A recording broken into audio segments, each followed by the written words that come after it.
Hello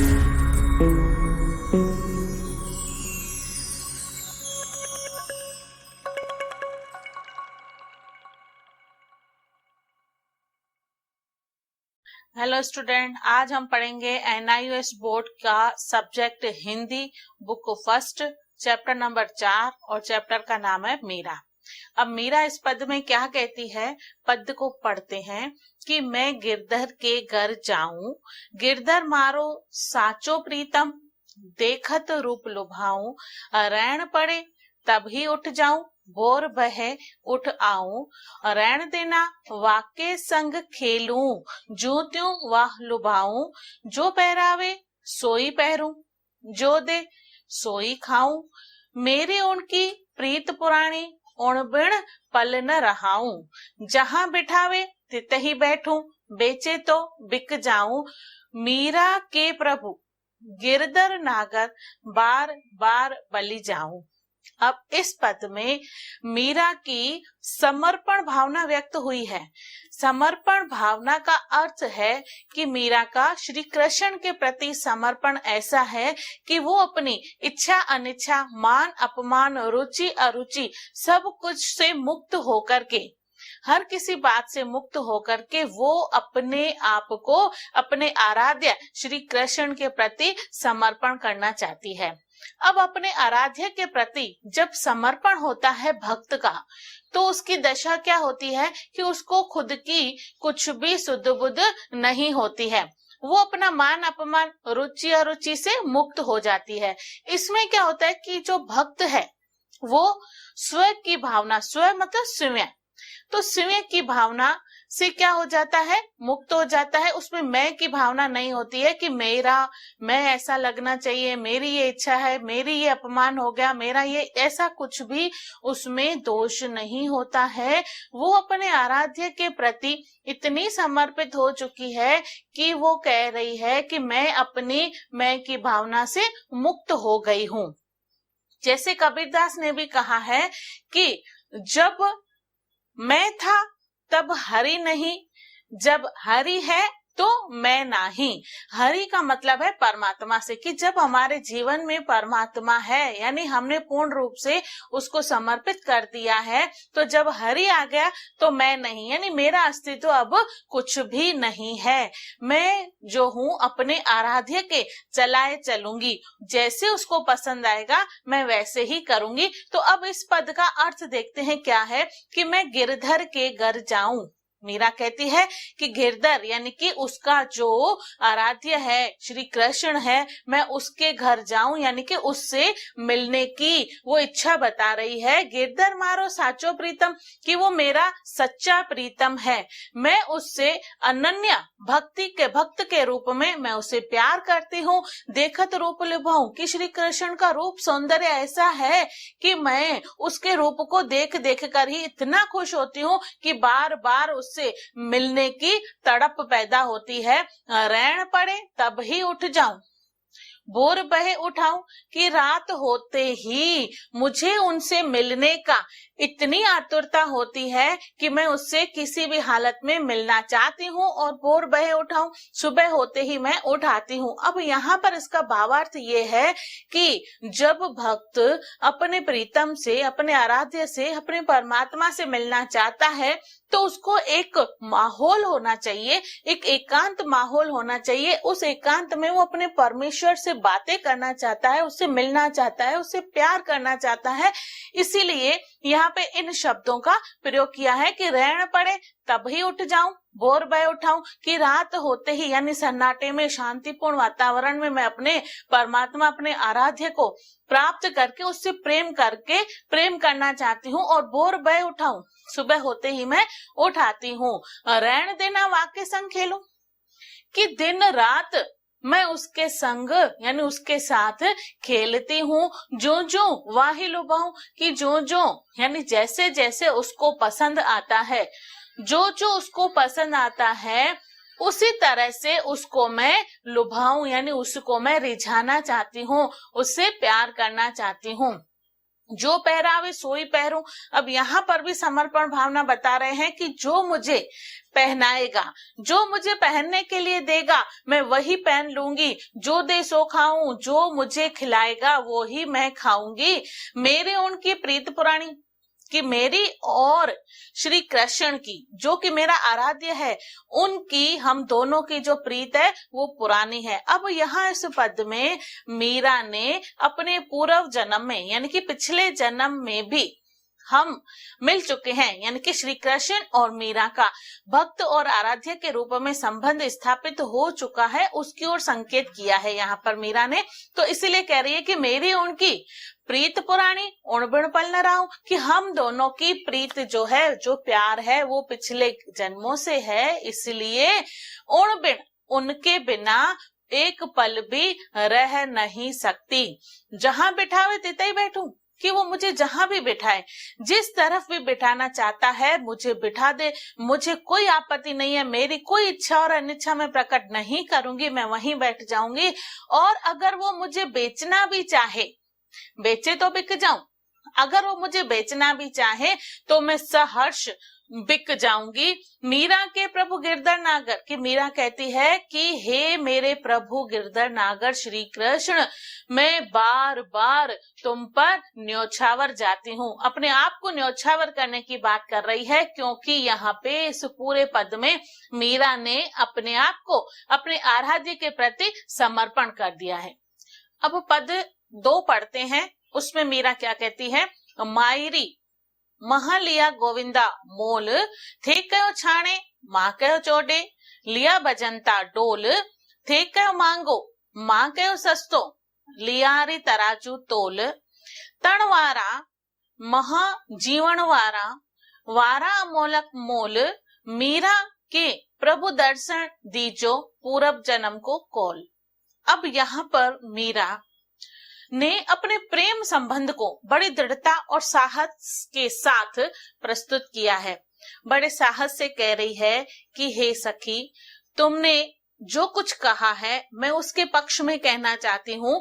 मायरी मान लिया गोविंदो मोल, कि मैंने तो गोविंद को, गोविंद अर्थात श्री कृष्ण को मोल ले लिया है, उसको खरीद लिया है।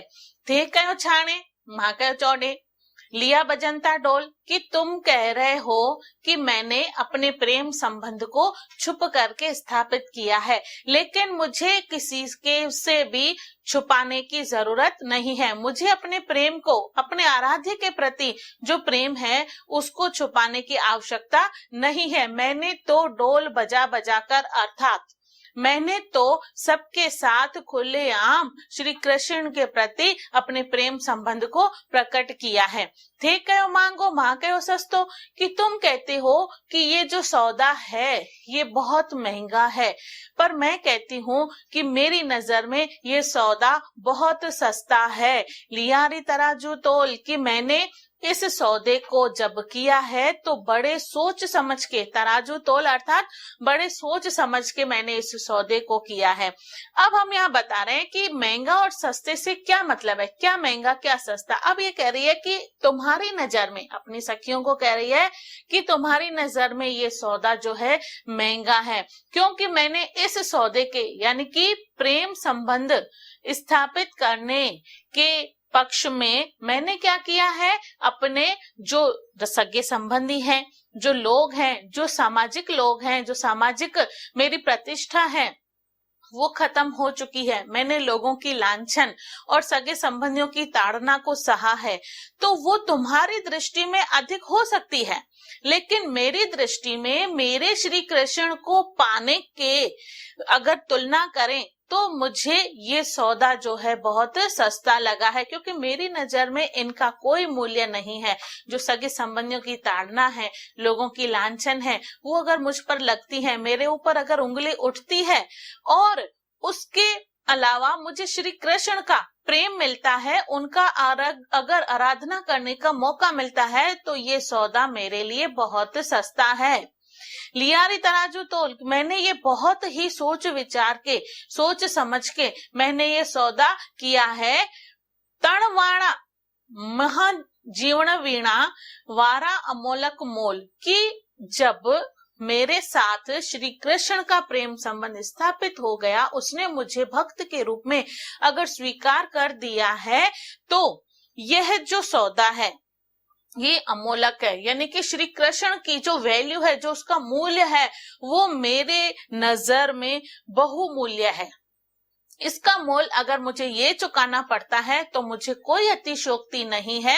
मीरा के प्रभु दर्शन दीजो। मीरा कहती है कि मीरा के प्रभु यानी कि हे गिरधर नागर, हे श्री कृष्ण, तुम मुझे दर्शन जरूर देना, क्योंकि पूर्व जन्म को खोल कि पिछले जन्म में ये तेरा वादा रहा है। पिछले जन्म से में भी मिलने का यहाँ भी संकेत दिया है कि पूर्व जन्म को खोल कि पिछले जन्म में ये वादा किया है कि मैं तुमको दर्शन दे करके तुमसे जरूर मिलूंगा, क्योंकि मीरा जो है वो उसको याद दिला रही है अपने आराध्य को, अपने प्रीतम को, अपने गिरधर नागर को ये याद दिला रही है कि पिछले जन्म का ये तेरा वादा है। इसलिए हे मेरे प्रभु, हे गिरधर नागर, इस जन्म में मुझे दर्शन जरूर देना।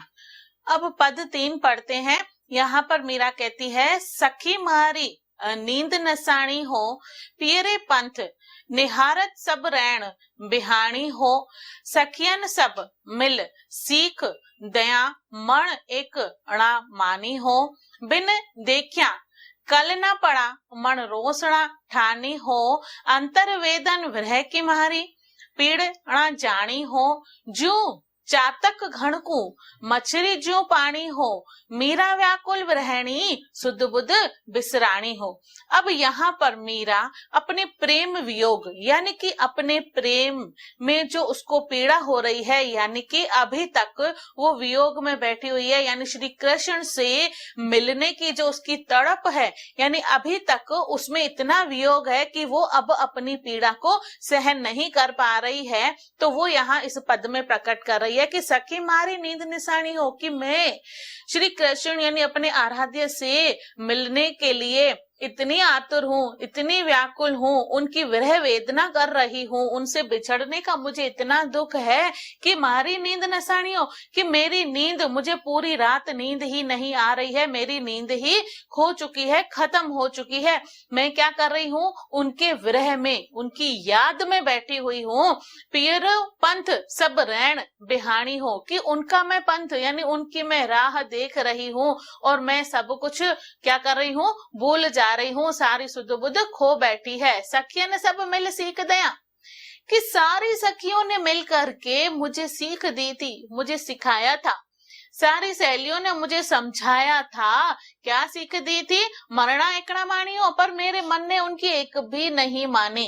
यानी सारी सखियों ने मुझे ये समझाया था कि ये जो श्री कृष्ण के प्रति तेरा प्रेम संबंध है, तेरा मोह है, तेरा प्यार है, वो ज्यादा दिन तक नहीं चलेगा। तो उनकी याद में, तुम उनकी विरह वेदना में क्या हो जाओगी, व्याकुल हो जाओगी। इसलिए उसके प्रेम को छोड़ दो, उसके प्रेम में पढ़ने में मत पढ़ो। लेकिन कह रही है कि सखियों ने मुझे बहुत समझाया, लेकिन मेरे मन ने उनकी एक न मानी। बिन देखिया कल न पाना मन रोसना ठानी हो, कि उनको देखे बिना मैं रह नहीं पा रही हूँ। मेरे मन का दोष तो किसका है, मेरे मन का ही है कि वो क्या कर रहा है, उसको देखे बिना रह नहीं पा रहा है। अंग क्षीण व्याकुल भया, कि मेरे अंग क्या हो गए, क्षीण हो गए, क्षीण हो गए, कमजोर हो गए। अर्थात वो अपनी देह की पीड़ा को बता रही है कि मेरी देह में इतनी पीड़ा है, मैं क्या हो गई हूँ, बहुत दुर्बल हो गई हूँ, बहुत कमजोर हो गई हूँ। उनके प्रेम वियोग में पड़ करके, उनकी विरह में उनसे मिलने के लिए इतनी आतुर हूँ कि अब तो मेरे शरीर में भी बहुत पीड़ा हो रही है, मेरा शरीर भी बहुत दुर्बल हो गया है। अंग क्षीण व्याकुल भया मुख पिय पिय बाणी हो, मुख में क्या है, यही वाणी है, क्या है, श्री कृष्ण से मिलने का, जो बिछड़ करके जो मिलने का दुख होता है वो बहुत ही पीड़ादायक होता है। तो वो क्या कह रही है, उससे मिलने को व्याकुल हो रही है। अंतर वेदन ब्रहरी माणी पीड़ा न जानी हो, कि मेरे अंतर में जो वेदन है, वेदना अर्थात जो मिलने की तड़प है, कह रहा है अंतर वेदन विरहणी महारी पीड़ा जो पानी हो, यानी कि कह रही है कि जो मुझे अंतर में पीड़ा हो रही है, किसकी पीड़ा हो रही है? मिलने की। जो पीड़ा हो रही है उसके मिलने के लिए जो मैं आतुर हूं, कह रहा है अंतर्वेदन भ्रहरी मारी पीड़ा न जानियो, कि मेरी पीड़ा को कोई जान नहीं सकता है। अब कैसी पीड़ा हो रही है, एक उदाहरण द्वारा स्पष्ट कर रही है कि जो चातक हणकू रटे, कि जिस प्रकार चातक बादल को देखते देखते एक टक वो अपनी दृष्टि उस पर लगाए रहता है और अपने आप को ही वो पूर्ण रूप से बादल जैसे जैसे घूमते जाते हैं, वो अपनी दृष्टि भी ऐसे ऐसे घुमाते घुमाते अपने आप को ही एकदम क्या कर लेता है, मोड़ लेता है, सिकुड़ लेता है, लेकिन उसको अपनी सुध बुध कुछ होती नहीं है। क्यों? क्योंकि उसको तो अपना प्रेम प्रकट करना है। तो उसी प्रकार कह रही है कि जो चातक गण को रटे, मछली जो पानी हो, कि जिस प्रकार मछली पानी के बिना तड़पती रहती है, उसी प्रकार मीरा व्याकुल विरहिणी, कि मीरा भी विरह की वेदना में क्या हो गई है, बहुत ही व्याकुल हो रही है। विरह के कारण यानी कि बिछड़ने के कारण, उसको जो मिलने का जो आतुरता है उसके लिए कह रही है कि मीरा व्याकुल विरहिणी सुध बुध बिसरानी हो, कि वो अपनी सारी सुध बुध क्या हो गई है, खो बैठी है। क्यों? क्योंकि जिस प्रकार मछली पानी के बिना तड़पती है, चातक जो है वो बादल को एक टक दृष्टि लगाए बैठा हुआ है, उसी प्रकार मैं भी अपने गिरधर नागर यानी अपने प्रियतम से मिलने के लिए उसका पंथ निहार रही हूं, यानी उसकी प्रतीक्षा कर रही हूं, उसकी विरह में अपने जो दुख प्रकट कर रही हूं। मुझे जो दुख प्रकट हो रहा है और जो मेरे शरीर में जो पीड़ा हो रही है, वो मेरे अलावा कोई भी नहीं जान सकता है, इसलिए मैं अपनी सारी सुध बुध खो बैठी हूं। किसके लिए? अपने प्रियतम से मिलने के लिए।